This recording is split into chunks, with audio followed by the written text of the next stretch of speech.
Hello everyone. I am Lino. Recently, if you've been scrolling through social media, you've probably noticed something. More and more foreign faces showing up on the streets of China. With China expanding visa-free entry policies, a wave of China travel content is going viral around the world. Watching these vloggers praise China's safety, convenience, and food, you might think this is just normal travel content. But have you ever wondered why these videos all seem to follow the exact same script? Why do they always emphasize, Western media is lying? You have to come see it for yourself. They'll tell you how cheap it is to order food delivery in China, but they won't tell you how brutal the system is for the delivery workers. I once had an order arrive just a few minutes late. The platform compensated me 3 yuan. When I saw the young delivery driver, nervous, anxious, I felt bad and gave him that 3 yuan back. But he didn't look relieved at all. He told me the platform would fine him 300 yuan and deduct his performance score. The same thing happens to ride-hailing drivers in China. These cases are everywhere. They'll tell you the streets are clean, but they won't tell you that sanitation workers often work 12 hours a day for barely over 1,000 yuan a month, and many won't even have a pension when they retire. So what's really going on here? Is this genuine cultural exchange? Or is there an invisible hand orchestrating a massive influence campaign?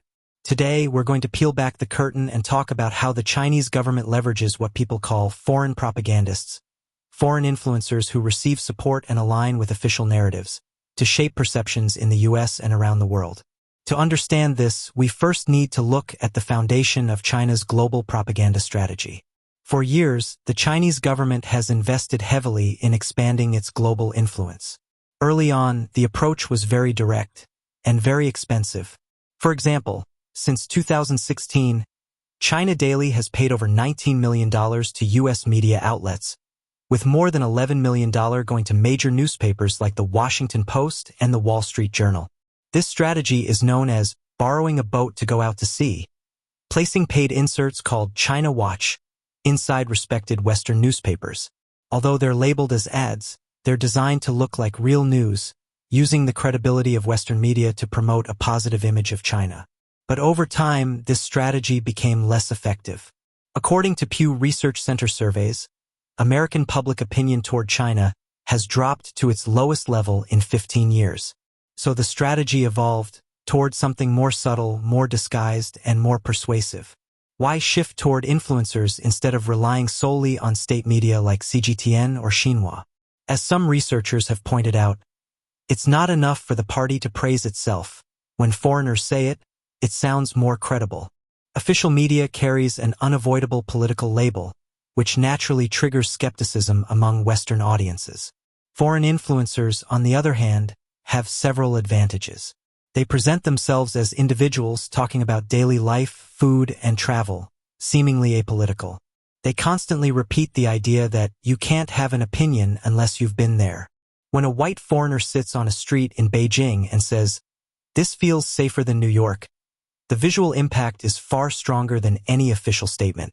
At the same time, their storytelling avoids rigid propaganda language and instead relies on emotion and personal experience to connect with audiences. But the reality is what they see and show is often controlled. They are allowed to visit certain places and see certain things, while anyone with a critical perspective often doesn't even get the chance to enter and observe independently. So who are these people? According to Lele Farley, a content creator who has worked in China's entertainment industry, many of these foreign influencers are, in his words, losers in their home countries. They may struggle socially or even have criminal records. For example, one well-known figure, nicknamed the Hot Pot King, was involved in a cult in the US and even served time in prison. But in China, things are completely different. Due to a certain fascination with foreigners, they can gain massive attention simply for being white. As Lele Farley described it, this is the first time in their lives people call them handsome. The first time people praise their nose, their eyes. They don't need to work hard. Just align with the official narrative, and they can rise to the top. The temptation is enormous. If they return home, they might face ridicule. Look, the guy who spoke for the Communist Party is back. But in China, they are celebrities with millions of followers. And their success is no accident. Behind many of them are professional MCN agencies, content management companies. These organizations operate on a global scale with massive audiences across platforms. Their workflow is highly systematic. They track trending topics, especially negative news about the US, and turn them into content opportunities. They provide scripts, editing, and coaching, sometimes even training influencers on how to display exaggerated enthusiasm. And they maintain close ties with official media, allowing some influencers to quickly appear on major state platforms. In some cases, government-affiliated organizations even host training programs for foreign influencers, inviting participants from dozens of countries to visit China, learn, and document what they see. This has become a replicable production line. In the pursuit of influence and traffic, this system can sometimes become almost blindly opportunistic. Take Evan Kale, an American pawn shop owner who went viral on TikTok after posting what he claimed were albums documenting Japanese war crimes during World War II. He quickly gained attention, was invited to China, appeared on major platforms, and received high-level recognition. In official narratives, he was presented as someone revealing the truth about China, used to counter Western media narratives. Then there's the case of Marcus, a French man who claimed to be a descendant of victims of Japanese wartime atrocities and said he would donate over 600 photos taken by his grandfather. His story spread rapidly across hundreds of media outlets. But it was soon exposed as a complete fabrication. The photos were simply downloaded from the internet. He had exploited patriotic sentiment for attention. What's more troubling is that so many professional journalists and editors failed to verify the authenticity of the material. Why do these kinds of performances find an audience in China? This touches on a deeper psychological pattern. For decades, official narratives have emphasized a history of national humiliation, beginning around 1840, when China suffered under foreign powers. This has created a strong desire for validation, a need to be recognized by the West. So when a white face appears and says, "I love China," or "China is amazing," or even "Detroit is terrible too," it acts like a kind of emotional relief, a psychological drug. It temporarily eases real-life frustrations and reinforces a sense of national pride. This demand is exactly what sustains the ecosystem these influencers thrive in.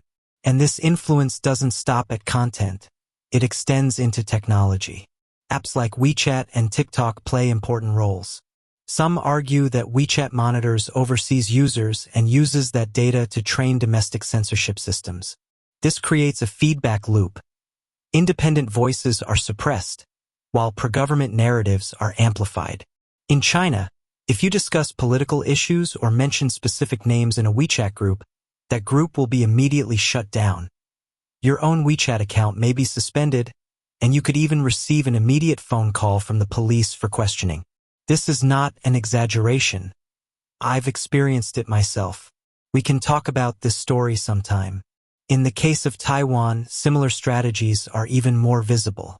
Many Taiwanese influencers are invited to mainland China, offered travel incentives, and encouraged to produce content promoting themes like cross-strait unity. This mirrors the same logic, using trusted local influencers to bypass the rigidity of official messaging and subtly shape the perceptions of younger audiences. For my parents' generation, propaganda was direct and blunt. Slogans like, "Without the Communist Party, there would be no new China." But as time goes on, the system has evolved, becoming softer, more sophisticated, and harder to detect. At the end of this video, I want to leave you with one thought. Don't just hate the players, look at the game itself. These foreign influencers exist because of information asymmetry, because of the firewall, and because of the lack of open discourse. When a society cannot freely access diverse global perspectives, those carefully selected foreign faces become the only window to the outside world. So next time you see a foreigner on camera shouting, "I love China," take a step back and think. Real cultural respect doesn't come from putting others down. Real confidence doesn't need to be validated by a few paid influencers. Thanks for watching. The truth is always beyond the filter. I am Lino. I have to cover my face and use an AI voice because I often cannot help but express views that the authorities dislike. And I live in a country where even accessing YouTube is banned. If you want to understand the China you don't see, just subscribe. See you in the next video.